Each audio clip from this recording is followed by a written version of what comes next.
Hi everyone, Monica Mora here, nurse practitioner at RMA of Connecticut, and this edition of Ask Monica is all about how fragile really are my embryos once they're transferred back, or after I have an insemination.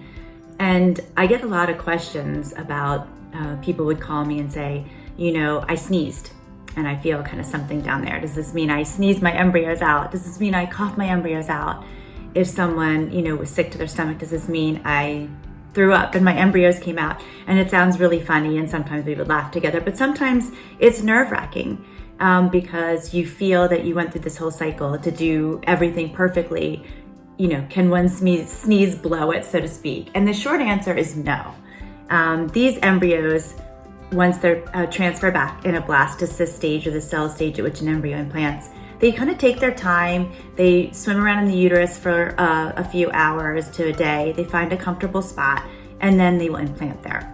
But they are not so fragile as to come out with the pressure from any of the bodily functions or actions that I brought up before. So what is it that you're feeling?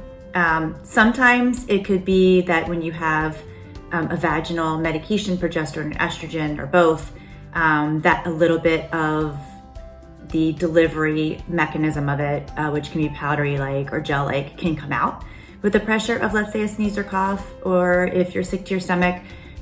Sometimes a little bit of urine can come out.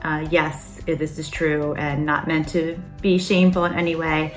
And sometimes you just don't know. Sometimes you just kind of, you don't necessarily feel anything, but you're just worried about it. So I just want to reassure you that it takes the embryos are, once they get into the uterine cavity, pretty hardy. It's nothing that you're going to do or any of these things that we discussed is going to disrupt them.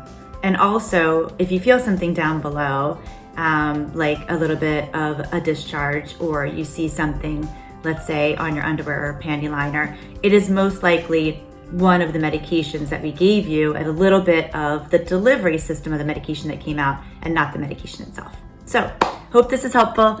A little bit of maybe a more embarrassing, but definitely relevant and important topic. Feel free, as always, to ask us any of your potentially embarrassing, relevant topics on our next Ask Monica. Thanks so much.